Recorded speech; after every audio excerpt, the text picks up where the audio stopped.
Good evening to you all. Welcome to the latest in our programme of BGS in Conversation events, where we invite some of the school's most illustrious alumni to share a few thoughts about their time at BGS and their life after BGS. I'm delighted that this evening I'm joined by Deborah Sides, who left BGS a little bit more recently than some of the other people we've spoken to in the last few weeks. Deborah joined BGS in the sixth form in September 2004. She studied PE and biology and psychology, left the school with 3 A's and took up a place at Bath University studying sport and exercise science. On the way to her BSc, she spent a year in Australia on a placement at the South Australia Sports Institute. In 2010, she joined British Athletics as assistant biomechanist, a post she held for 3 years while also studying for her PhD at Salford University. That means, of course, that she was in the team for the London Olympics. She then transferred to British Cycling as performance analyst for 4 years from 2013 before another year abroad, this time as biomechanist for the New Zealand athletics team. At the present time, Deborah's back in the UK, back at British Cycling, senior biomechanist and based at the National Cycling Centre in Manchester. Deborah, good evening and thank you very much for joining us. Thanks, Paul. Before I start, can I just mention something to people who've joined us this evening? If you'd like to ask Deborah a question, or maybe you were at BGS when Deborah was here and you just want to say hi or share an anecdote, there's a live chat feature on the screen that you're looking at. The icons, we think, in the top right-hand corner, it looks like a speech bubble with a question mark in it. And I'll do my best to keep an eye out for any messages or questions that come in, and I'll fire them Deborah's way. So let's make a start. I wonder, Deborah, if we could start with your time at BGS. I think it would be fair to say that you made quite an impression when you joined us. You seem to be involved in everything from day one, and in particular, your passion for all things sport related shone through. Can you remember at what age you first decided that a career in sport was your goal? It was while I was at kind of GCSE level when I started doing PE GCSE, and I thought, oh, this is cool, because I'd always liked the science side of things, and then by applying it to sport, I don't know why, it just kind of made it all make a bit more sense and make it a bit more interesting when you could say, oh, this is how high someone jumps if they applied this kind of force. So that was the first kind of time I thought, oh yeah, sports science might be for me. So then going on and doing an A level at BGS, with kind of Wildy and Galley and those guys and Boardman doing the biomechanics, that's when I was like, all right, this is for me. And then I don't think I ever realized you could do it as a degree until I got to BGS and started looking into it. So yeah, they certainly made it fun. And I've always thought that, yeah, when you enjoy something, you want to learn it, don't you? Then you get better at it. So then notoriously that's what you end up doing. So when you first joined BGS, the ambition wasn't necessary to have a career in sport. I remember there's something you wrote sometime about how you saw the London Olympics in the schedule, and you said, that's me, that's where I want to be. Yeah. That wasn't on the agenda when you first arrived.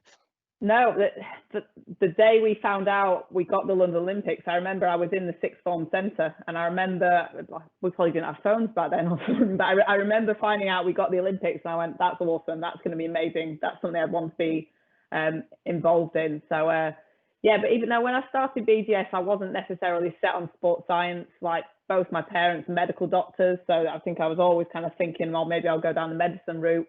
And then when I found kind of the PE A-level side of things, I thought, no, actually, that's more suited to what I want to do and what I enjoy.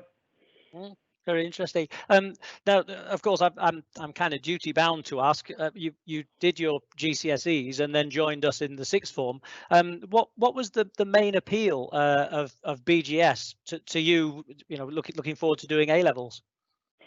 Yeah, so I was at Parkside Secondary School prior to that, and it was more seeing, so obviously, you know, you hear about the school, so as Parkside, we always played netball against Bradford Grammar, so we would always go and play at Bradford Grammar, and we would always like walk in and be like, wow, look at these facilities. And then so it was more looking into the A-levels I knew I wanted to do, looking at the PE A-level that Bradford Grammar offered in terms of the biology side of things as well.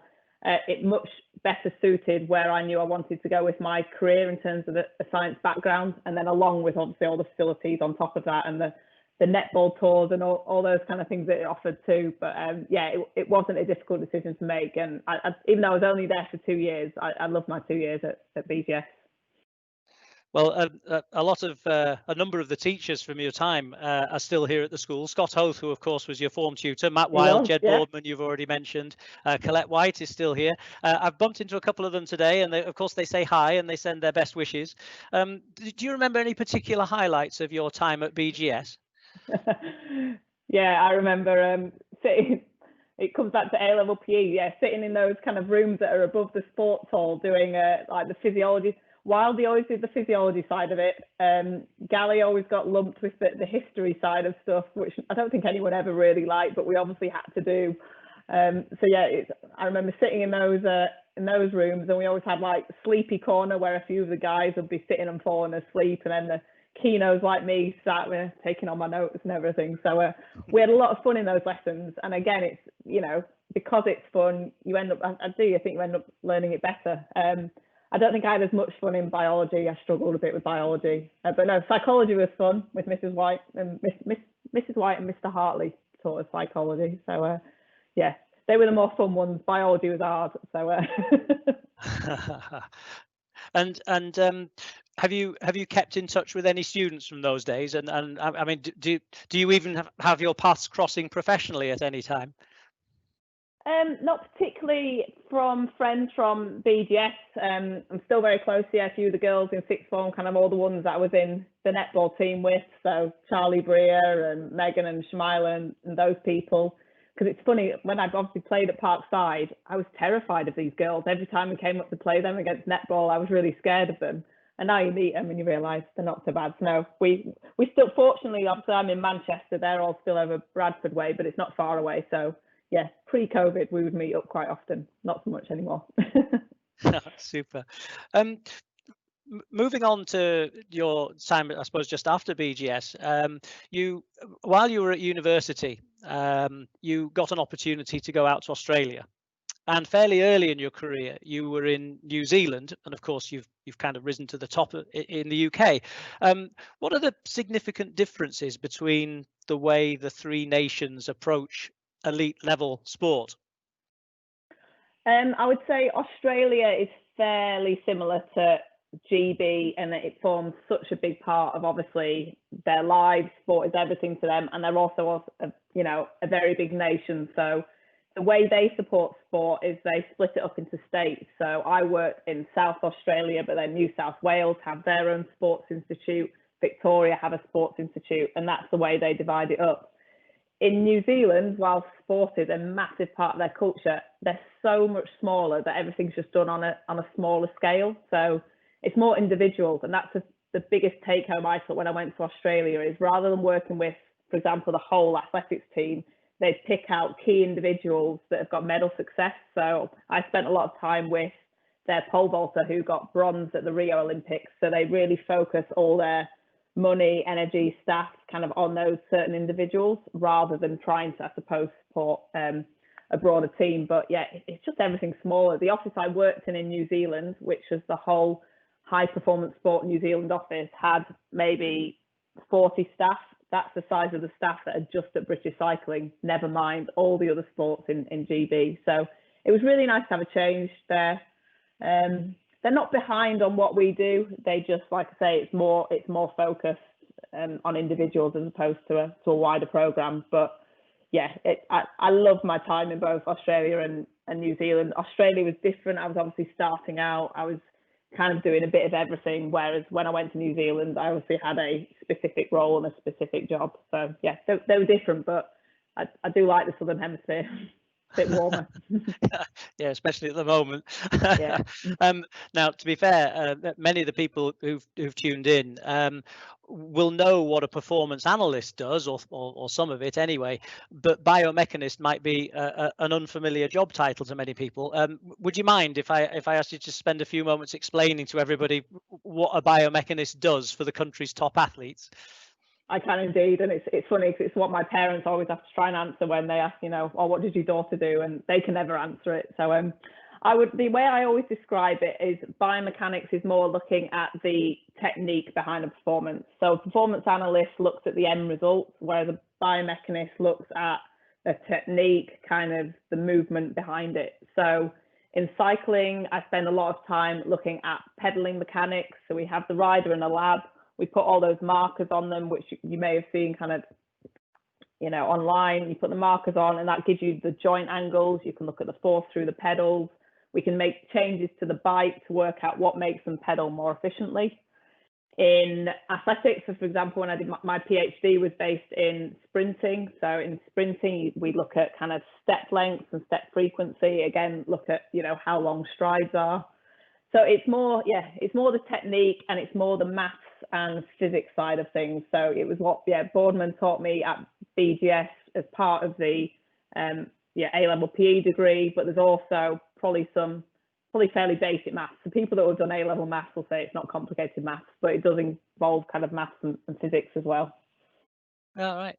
And if you get somebody who has a really unusual style, but it seems to work for them and their numbers are good, do you as biomechanist try to adapt that style to make it as effective as possible, or are you more inclined to unpick it completely, take them back to basics and reconstruct them as a sort of a, I suppose, classical athlete, Yeah. if such a thing exists?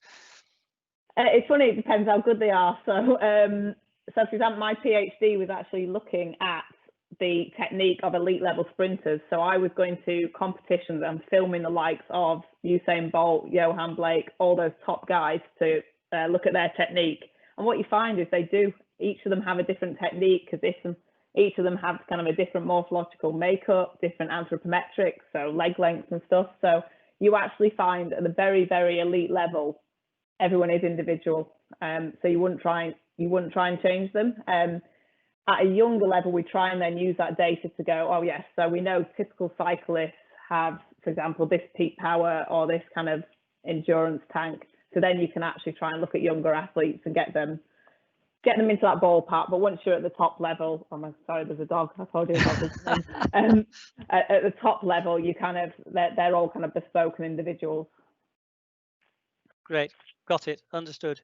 Hang on, sorry, little technical hiccup here. I think I've cracked it. So what's next, do you think, in sort of sports performance analysis? Dave Brailsford is famous for talking all about marginal gains, and the implication in that, of course, is that the only gains that remain to be made are small, and as soon as somebody sees something that works, they copy it. What's the next big thing? Where are the gains to be made? Mind you, having said that, if you're allowed to say it, because I guess that might just be giving secrets away.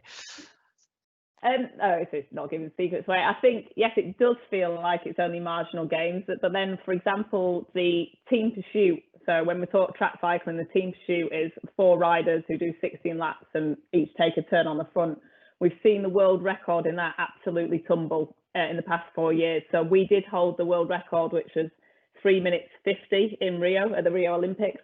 That's now gone down to 3 minutes 44, which was set by the Danes. So obviously something's happened in the past 4 years to be able to knock 6 seconds off. And what it's the aerodynamics, and there's so much more focus now, not just looking on the aerodynamics of skin suits and helmets and bikes, but looking at the aerodynamics of the individuals. So there's now a lot more focus on how can an individual make themselves look as aerodynamic as possible. So that's a lot of what I do at the moment.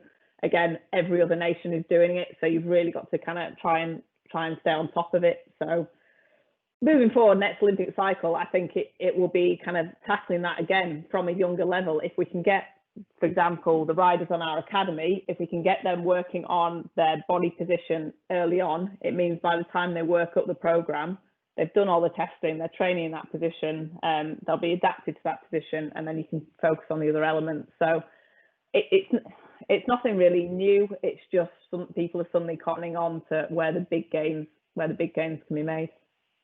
Understood. And are you managing at the moment, with all of the COVID restrictions and things like that we're all having to deal with, are you managing to get as much time with your athletes as you normally expect to get? We are now. When it was initial lockdown in March and April, that was a real struggle because the velodrome closed. So athletes were just having to train from home. So for those athletes that are based on the track and do track cycling, it was suddenly very difficult for them to do any kind of training. So they could do gym-based work and they could go out and do road riding, but in terms of the track work, they couldn't do anything. And for me, I couldn't do anything. Like, all my work is hands-on stuff with athletes, be it testing in a lab, like I've already talked about, be it testing actually on the velodrome. So without the athletes and without velodrome, there wasn't much I could do. So I was very glad. I think it was June, the velodrome opened back up, and I was glad when we got there and we could actually get stuck in. And it's actually better at the moment because it's still closed to the public, which means we actually have more track times than we normally would do. So it's actually been quite a good opportunity for us to spend some quality time with athletes, because they're not going away to training and competition, like training camps or anything. So I'm busier than ever, but it's good because we've still got an Olympics coming up. So yeah. Yes, and how do you go about preparing for races when you don't actually know exactly when they're going to be? I understand there's a concept of peaking and things like that, but are you working in the dark a bit at the moment? They aim for races up until the very moment they get cancelled. So yeah, we can't think like that. We have to train and plan as though the races are going to go ahead. So we just had our European Championships, which were in Bulgaria a couple of weeks ago, which did go ahead. So we're finding that if it's a big enough competition and the organisation have got COVID protocols in place, then people are turning up and people do want to race, because it's something you can't, copy in Manchester. You can't simulate kind of racing practice. So we're trying to get to as many races as possible. And like I say, yeah, training as though they're happening. Some have been cancelled last minute, but that's COVID, isn't it? That's life. No, understood. Absolutely, yes. I'm interested in. Well, okay. Let's. People tell me it's not possible to talk about elite level sport, especially cycling, without touching on the subject of drug abuse. Now, I'd love to prove them wrong by not going there at all, but I'm just going to stray close with one question, if you don't mind. How close do you think we are we to achieving a drug-free world in sport at the moment? And do you think there will ever be a day where all athletes are racing clean and the best of them wins? Yes, I think the best athlete, a clean athlete, can definitely win. Absolutely. Whether we'll ever get there and have the confidence to be able to know everyone is clean, I don't know, because they're clever people, aren't they?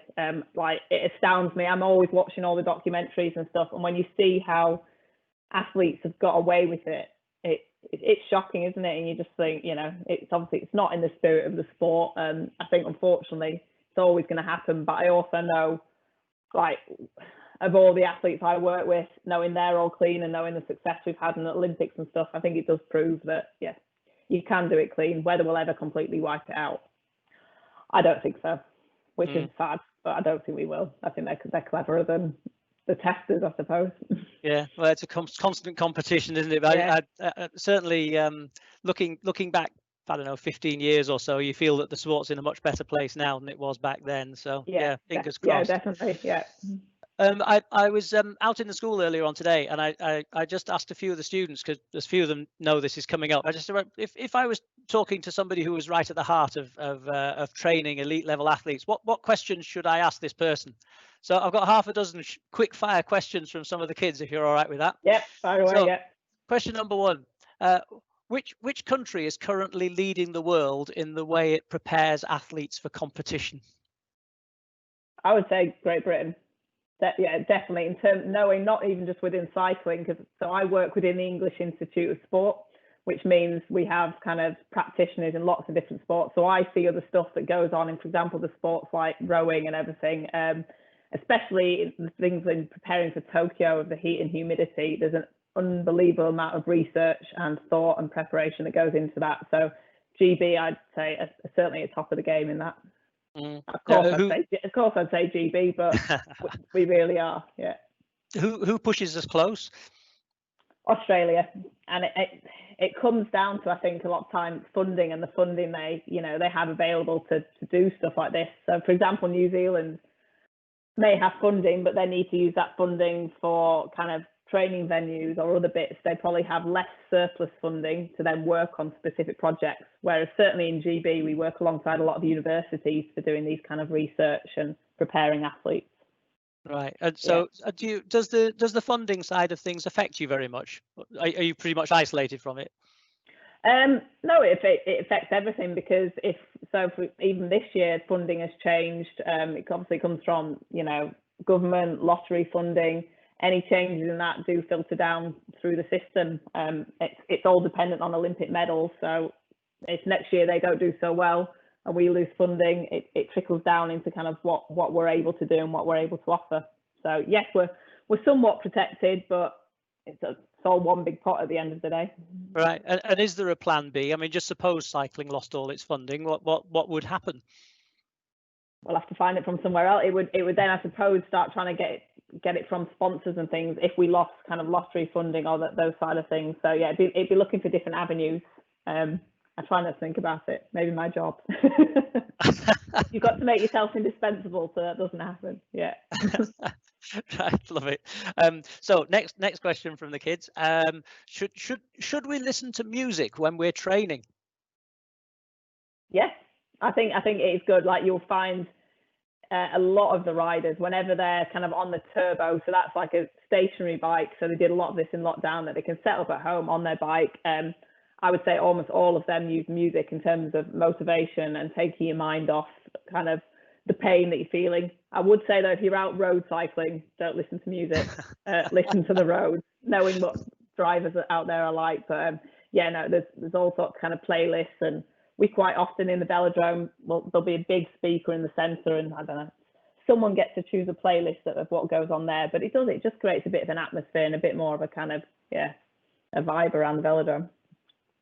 Super. Yeah. If obviously you've worked with quite a lot of household names, and I imagine you've dealt with so many different characters and personalities. Is there anybody in particular you've really enjoyed working with? And actually, if I'm honest, the question then goes on to say, is there anybody who you'd really wish you never worked with? You don't need to answer the second part of the question if you don't want to. No, I wouldn't say wish I never worked. So someone I've really enjoyed working with was Mark Cavendish. He was kind of not always what I was expecting. So obviously he's a huge name in cycling, and he came into the British cycling program just for the Rio Olympics. And I'll never, the first day he turned up, he walked up to me and introduced himself and said, "Hello, I'm Mark. Who are you?" And so, everyone knows who he is. I just thought that was really humbling that he came and introduced himself. And just people that really appreciate what you do. They value that, yes, they're the expert in cycling, but they recognize that I'm the expert in biomechanics and the strength and conditioning coach is the expert, and they respect your views and they listen to your views, and it makes it just a good team environment and a good working dynamic. So he was completely different to what I was expecting, but really good to work with, always really grateful, always said thank you. And it's silly, it goes a long way when someone just says thank you when you've kind of done a long training session with them or something. Does make a difference. On the other end of the spectrum, Bradley Wiggins. I've got to say Bradley Wiggins, because everyone wants to know it. He's one of the funniest guys I've ever worked with, but he can also, if he was in a bad mood, you knew about it. And if he was in a bad mood and you made a mistake and you messed up, you knew about it. So it was more learning just not to make the mistakes and not to annoy him. But it's just the characters, you realise very quickly what the riders' characters are like and how you should approach them, kind of which ones can you have a bit of a laugh with, which ones you actually need to be quite professional with. So you learn, there's some big household names. You have to, I suppose, not get starstruck. At the end of the day, they're just another bike rider. You're just doing your job. But they're the two biggest names, and they were two very different experiences. And I can say them because it's pretty safe. They're not going to watch this, so I'll get away with it. I don't think Bradley Wiggins would worry too much about it, would he? He would not worry. No. He would say it himself. He would say it himself. That's what he's like. Yeah. And do all the guys who you and women, of course, do all the athletes you work with, do they all work as hard as each other, or are there some who are last off the track, first on the track? They don't work all as hard as each other. There are some who are exactly how you've said it, first on the track, last off the track, always searching for every little bit. Some they probably do work. They work hard, but maybe I'm trying to think of how to say it without saying it badly. They probably don't need to work as hard. So some are very naturally gifted cyclists, and for those ones, they can probably get away with it, not trying to have to try as hard as others. They're all just as successful as each other. It's difficult so for the team events, for example, the team pursuit, at the moment we have 6 girls on the program, and there's only going to be 4 that will race in Tokyo. So we're now starting to get to the bit where each of them are actually competing against each other for their place within the squad. And that's when you start seeing either people doing secret training. The best one we see is people doing secret tapering. So tapering is when you're coming up to a competition and you kind of back off your training. And if they know there's a training effort coming up where the coach is kind of maybe using it for selection, you'll find actually they start secretly just backing off in other areas to make sure they're fresh for that, that training effort where coach is going to be looking. So it's about this time of year that it gets interesting. I bet. The complete change of track. When you get a bit of time for you away from the velodrome and away from all the elite athletes, how do you unwind? Well, you saw my dog earlier. I have two Springer Spaniels that keep me on my toes. So I wouldn't say it's necessarily unwinding, but I do like being outdoors, out and about. So yeah, it's the one thing I suppose when I worked in athletics, you're always outdoors. Events are always outdoors. Sometimes it's nice and sunny. Sometimes it's pouring with rain, but at least you're out and about. Being stuck in a velodrome all day, every day. My office doesn't have any windows because it's underneath the track. So actually, when it gets to a weekend or when it's some time off, I like being outdoors. I cycle myself, nowhere near to the level of obviously these guys, but it is actually nice sometimes just to get out on your bike and you appreciate, oh no, they're actually pretty good, because I'll go and do an hour's bike ride on a weekend and be exhausted. And they've gone out and done a 5-hour bike ride. So it gives you a bit more of an appreciation of that. But yeah, walking the dogs, getting out and about on my bike. Yeah, for sure. I actually think you kind of preempted my next question, but I will ask it anyway. You are sort of living your dream, aren't you? You've always had this interest in sport, and now you're working with sport. Has that in any way, has your dream becoming your work in any way tempered your enthusiasm for sport, or is it still there?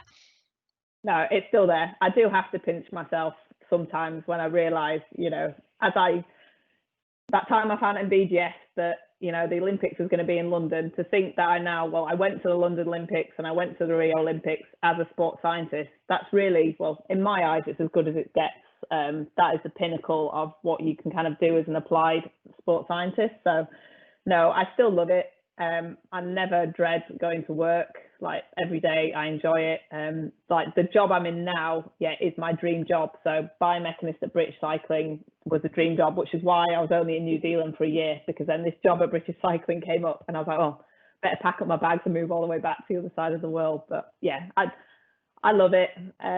It's really exciting. It's very stressful sometimes. It's not normal hours. It's not 9 to 5.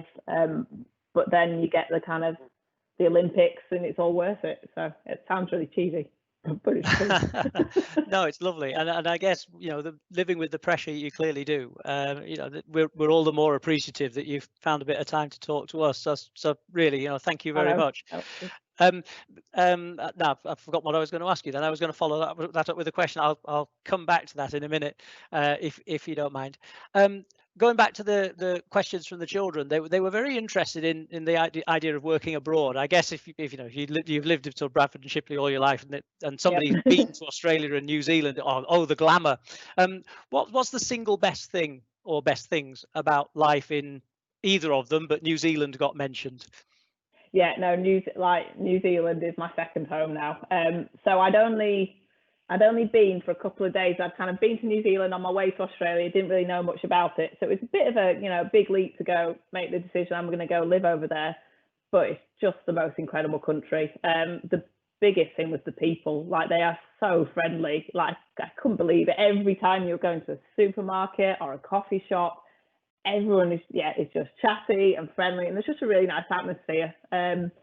the other good thing about New Zealand is you've got a bit of everything. So you've got beaches, you've got snow, you've got mountains. So I could go skiing on a Saturday morning and then be home Saturday afternoon and swimming in the sea kind of by Saturday evening. So I just love that you had a bit of everything on your doorstep. And whilst it's a bit of a drive, so the ski slope I used to drive to was 5 hours away, and I just used to jump in the car at 4 o'clock on a Saturday morning, be on the slopes for 9 o'clock, but you don't really like bat an eyelid because it's like, I can just jump in my car and go skiing. So that kind of stuff and the lifestyle it offered for me was the best thing. Yeah, I wish Brad was a little near the sea. I do like the sea, so but we're about as far away as you can get, aren't we? So and having done all of this at, forgive me for saying it, but quite a young age, having lived your dream, been to Australia, worked in New Zealand, what next? I think I'd love to go back to New Zealand at some point, further down the line, like with my own family and things. So I think that's probably the long-term plan. I hope my mum's not watching, she won't be happy with that. But no, I think for me, it'll be working my way up, be it within, British cycling, kind of up to a high level, doing multiple Olympic cycles, and kind of being, I suppose, fundamental to those athletes' performances, and being able to look back at an Olympics and go, oh, that's where I made the difference to that athlete, or that's where I helped that squad. So yeah, I can't imagine it's ever really going to get boring, because it's always, every Olympic cycle, you get different riders in, you get different coaches, it's a different focus. So I certainly see myself doing this for a while yet, I hope, if we get funding and I get a job, but yeah. Super.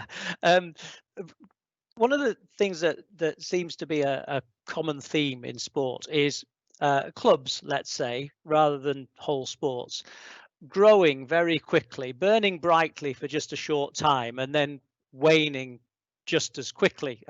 Yeovil Town Football Club spring immediately to mind. I think they made it up to the championship at one point. Somebody will probably correct me if I'm wrong. And they're playing down in the National League again now, having had their little moment in the sun. Going back to when you were at BGS, I think I'm right in saying that there wasn't a single rider in the Tour de France that year, and British cycling was, well, I think that was before Jason Quealy's time, wasn't it? So we were probably in the doldrums as a sport. We then grew incredibly quickly, so that by about 2010, 2011, we were among the top teams in the world, and we've stayed there. How has British cycling managed to achieve that when so many other clubs in so many other sports have failed? So I think they managed to make such a big impact. So you're right, it's around 2008, kind of Beijing Olympics. And the reason British cycling was so successful back then, because they were kind of the first on the bandwagon of aerodynamics, like I was talking earlier, of bikes and skin suits and stuff. They were the first ones to really cotton onto that. And I think, fortunately enough, that carried them also through 2012. People were starting to catch up, but we were still kind of ahead of the game in terms of, British cycling. And then when we started to have the success on the road with the likes of Bradley Wiggins in the Tour in 2012, and then obviously Chris Froome since him, and then a couple of other British riders since then, it just maintains the interest. And I think it's if they win races, then you get the interest from sponsors, then you get money into it, then you get people involved, which means then we get more and more coming up through our academy who have grown up watching the likes of Jason Quealy, these guys. So you get more and more people coming into the system, which helps us just maintain it. It's getting harder now. Like, as I said, other nations are catching up, so we're having to look for different elements, but we're also now branching out. So like I say, there's lots of different Grand Tour winners. So Teo Gegenhardt, who just won the Giro, these people that seemingly come out of nowhere, but haven't come out of nowhere. They've come up through the British Cycling Academy and kind of under the radar, and now you're seeing all these different different riders coming through. So I think we'll be able to sustain it for a while longer yet, for sure. Did you see that one coming, just out of interest, the Giro win? Because he seems surprised himself. I don't think anyone really again, they're strong riders because they're domestiques to your Chris Froomes, your Geraint Thomases, so they're very strong riders. But no, it was phenomenal for him to come out and do that. And you mentioned just now that the rise of British cycling had been partly keeping people interested. In other words, you're focusing on the public there. Are you involved with the public face of cycling, or are you very much in the back room? No, so the way it's split up at British Cycling is, so I work for Great Britain Cycling Team, and that's the elite team, and then there's British Cycling offices, so that is all your kind of grassroots kind of thing, your events, although when it used to be, when we were sponsored by Sky, the Sky rides, the HSBC rides, so that's very much kind of a separate strand of British Cycling. So doesn't really involve us. They work in the velodrome with us, but it's more of a separate strand to the organisation. Yeah, I get it. And most of your involvement is with the track teams rather than the road teams, is it? Does it bother you that some of your track stars seem to want to move on to, I suppose, would it be unfair to say more lucrative things? Oh no, that's absolutely what it comes down to. The money is in road. There's not a lot of money in track cycling unless you are a Laura Kenny who gets all the sponsorships and things. Other than that, there's very little money. There's a bit of kind of, race wins. You'll get maybe a few £100 here and there, but no, the money is definitely in road cycling. We do a bit with them. So obviously a lot of the time they're with their professional teams, so Team Ineos, places like that. But when it's Olympics and they compete for Great Britain in a road race or Great Britain in a time trial, we then have involvement then. So yes, we do some things with them. We're doing things with Geraint Thomas and Chris Froome at the moment because they're in their rest period from their pro team. So they're coming to British Cycling and doing some testing with us.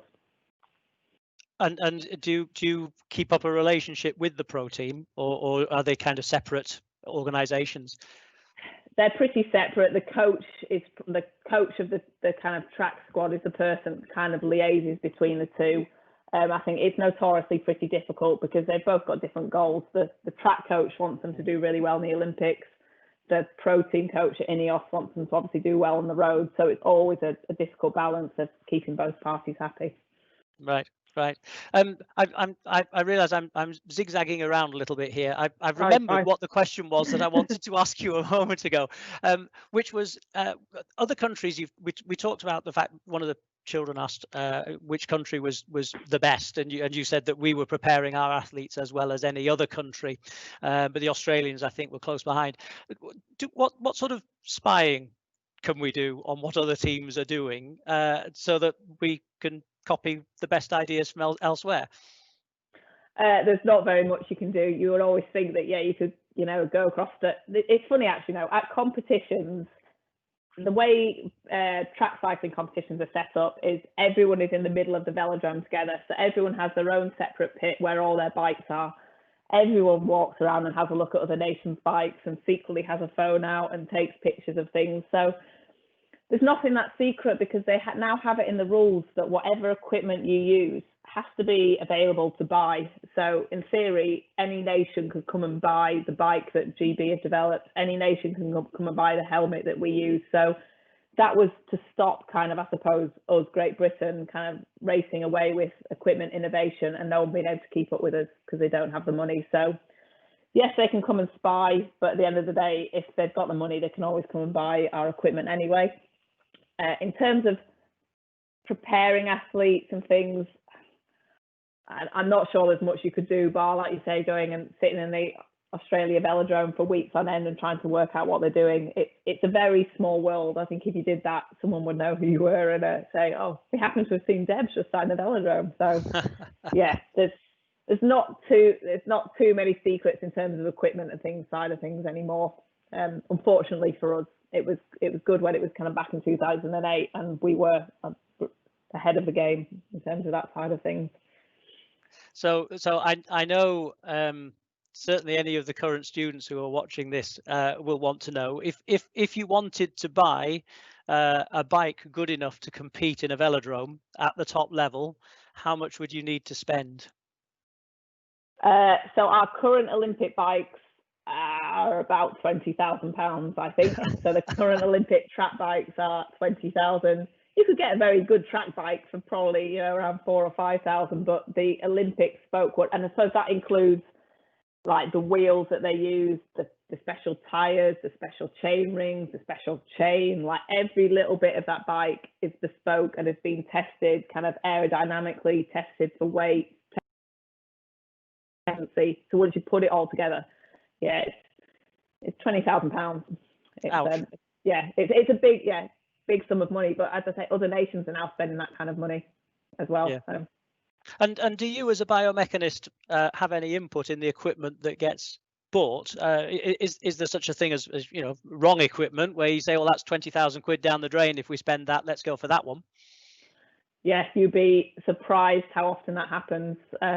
More so, for example, we've developed a handlebar for the upright riders are people that do like the Madison. So that's the one where they kind of hold hands and sling each other around the track. And we spent thousands upon thousands of pounds investing in it. And then actually New Zealand have created a handlebar that also looks pretty good. And we go, oh, why don't we just go buy that New Zealand handlebar? So it's amazing, actually, you can develop everything here, but then also other nations are also doing stuff. So, we kind of buy other nations' equipment, try that kind of stuff out. I do have input because I have a good knowledge of how a rider holds himself on the bike. And again, going back to the biomechanics side of things, so I can say, oh, I think you should have a handlebar designed in this way because it means they'll be able to hold their hands in this position, for example. So it is like a collaboration between the research and innovation team, myself, physios, everyone.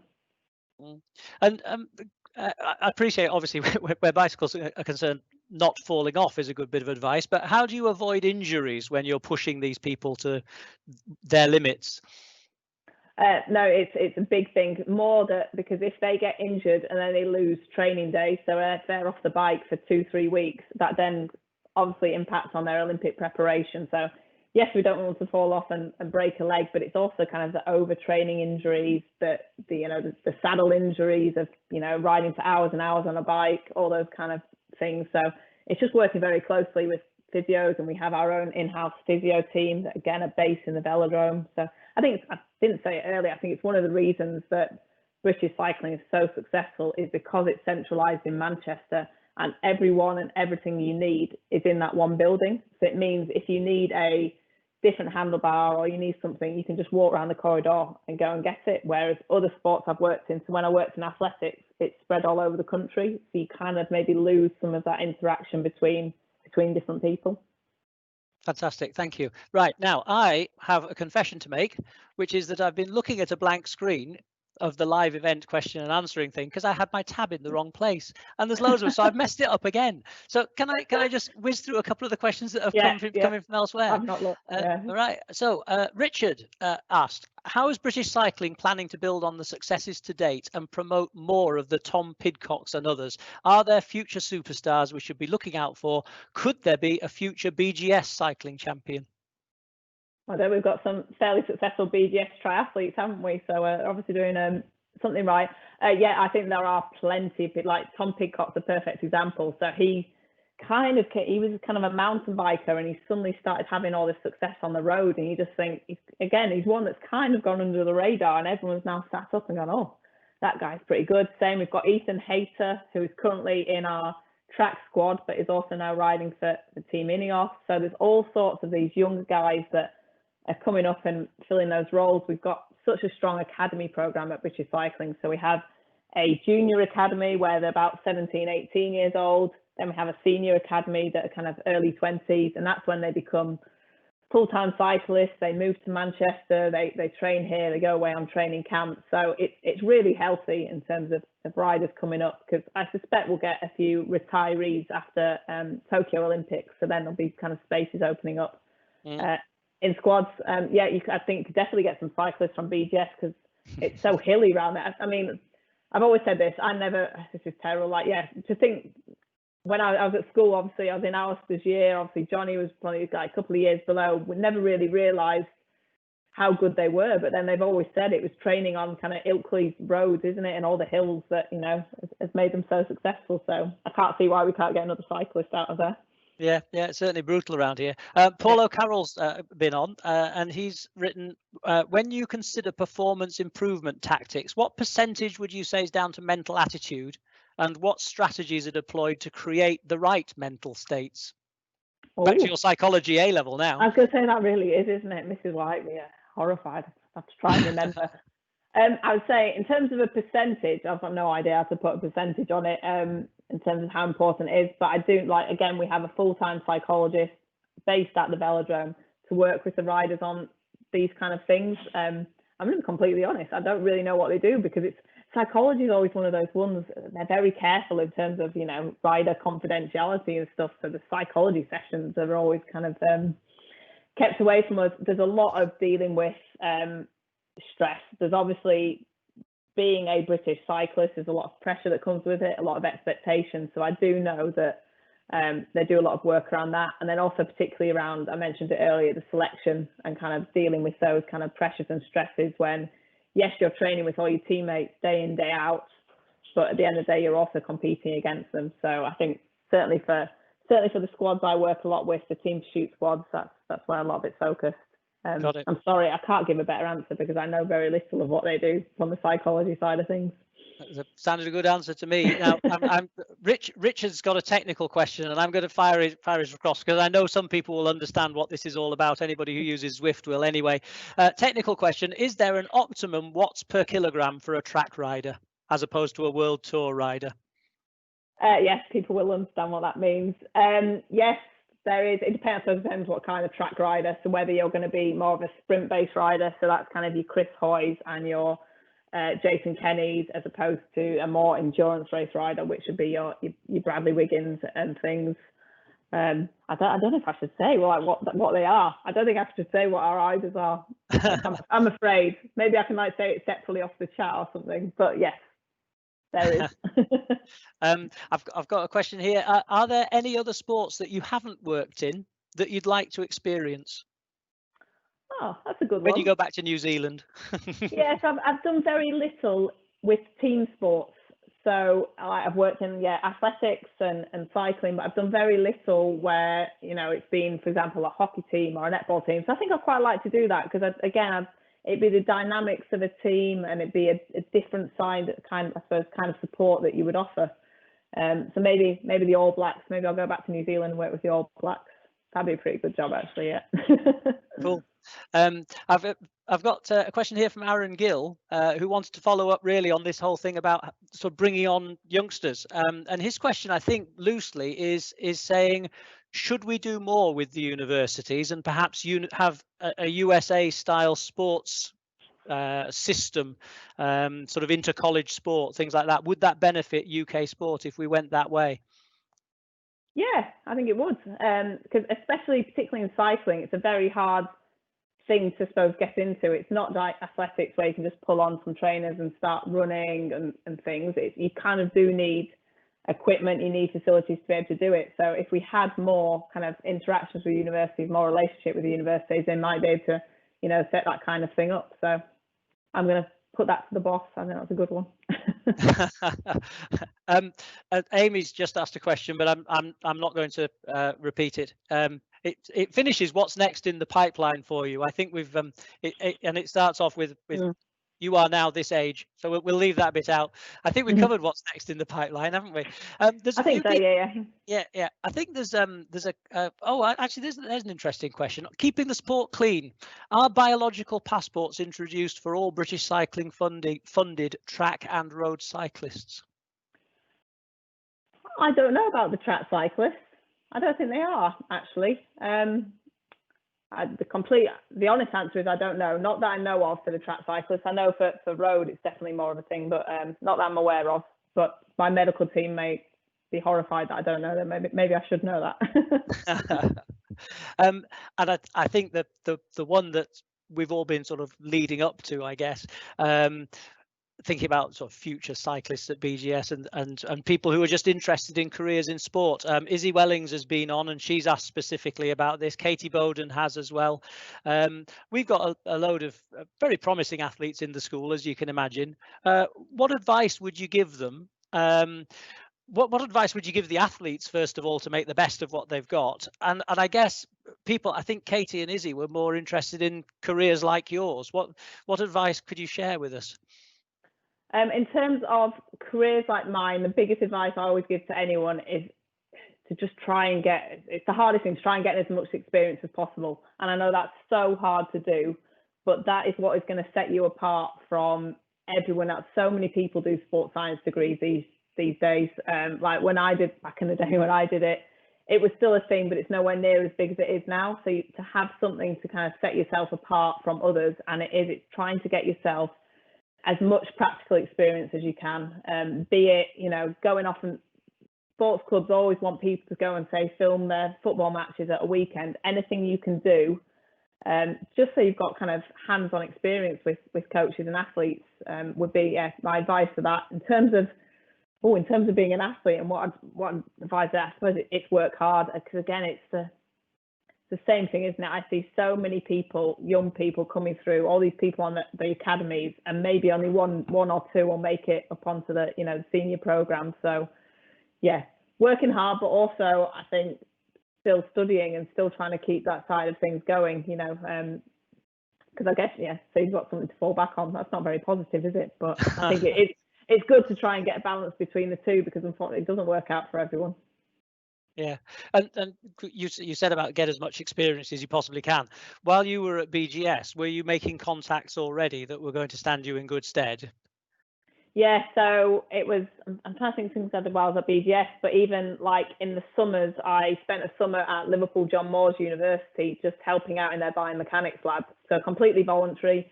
I emailed them out of the blue and said, I'm interested in biomechanics. I think I even just asked, can I just come for a couple of days? And they said, well, why don't you come do a summer's placement? And I'll admit, I did some really boring jobs that they obviously didn't want to do, inputting data, doing that side of things. But again, it goes on the CV, it shows you're willing, it shows you're keen, and it's just something to set you apart. So yes, I spent a lot of summers doing unpaid work and things like that. But at the end of the day, it's those things that probably got me to where I am now. I think that you're right. There's some really good advice there. That it's not just going to get this experience. It's accepting that the sorts of jobs they can give you as a student are not going to be the glamorous jobs. You're probably not going to get anywhere near Bradley Wiggins and Chris Hoy and people like that. You've got to do your time, and that's why you are where you are now, I guess. And it's more, I'd say it's the people you meet. All it takes is so while I did that placement, there's one of the lecturers that then happened to know a lecturer at athletics, then they mention your name, and it's such a small world, elite sport. So if you can make a good impression with one person, it then stands you in good stead. And it's amazing how often you come across the same people all the time. We're much your project at university with all the sprinters. Did you find the skills were transferable, or did you have to learn it all afresh when you moved across to cycling? Some of it's transferable. Some of like the kind of analysis equipment we use and things is all the same, so all the high-speed cameras and everything. But in terms of the biomechanics of cycling, no, you've then got to learn all the bits that are specific. So yes, there's still the same biomechanical principles still apply. Newton's laws are still Newton's laws, but it's actually very different. So no, you do have to kind of teach yourself all over again. But again, you're then teaching yourself on the job, which I've always think is a better way to learn than obviously trying to read it through a textbook. For sure. Yes. Yeah. And your own sports is the word career? I don't know. Your love of netball and things like that. Do you manage to keep up with that despite all your other commitments? I try. Yeah, I was always a bit short for netball, but I enjoy netball. No, it's a funny thing. When I went to BGS, I just seemed to kind of get involved in every sport because I was never very good at anything, but I just wanted to be involved. And I think I was always the person who'll go, "Oh, Debs will do backstroke in the relay because no one else wants to do it." So yeah, I've never been good at anything, but I enjoy just getting stuck in. And I still play netball now, just for the social aspect, and it's good fun because cycling and running are great, but they're very much individual sports most of the time. So no, I still enjoy netball. Still not very good at it. Sorry, Mrs. Taylor, but yeah. It sounds like what with netball and the dogs, and despite all the pressure in your job, it sounds like you keep a really healthy balance. So well done you. When I was performance analyst, it was always a lot more weekend work. At least now, the role I do now as biomechanist, it is a bit more kind of I don't travel to competitions as much anymore, so there is a bit more free time. So it's a bit better for the work-life balance. Yeah, sure. Deborah, I think I'd like to thank you very, very much for giving up an hour of your time, which is, I know, Quite a all right. valuable an hour, and giving us some really interesting information about what it's like as a biomechanist at the top level in UK sport. Some really useful little nuggets of advice for any of our children who are interested in following in your footsteps, including the bit about don't expect it to be glamorous right at the start. Yeah. I hope that a number of your peers from your time at BGS have been able to tune in, and I'm sure some of them will get in touch with you if they do. And as I said before, the thing I remember most from your time at BGS was how you just arrived and everybody knew who you were within 6 weeks because you were into absolutely anything. So I guess there was never any doubt in our mind that I you was were going trying to make friends. Like it was, I don't know if it's relevant, but yeah, I came in and obviously because I only came in for sixth form, you know, all the girls already had their friendship group. So I kind of used sport to just get myself involved and, you know, try and make friends. But everyone was very friendly, so it was fine. Great. Well, and thank you so much for coming back to talk to us. No, thank you very much for having me. And all the very best for the next Olympics and however long you stay in elite level UK sport and where you go next, whether it's New Zealand or what. It's yeah, all the very best to you. Thank you very much, Paul. Thanks for your questions. Thanks for talking to us. Bye. Bye for now.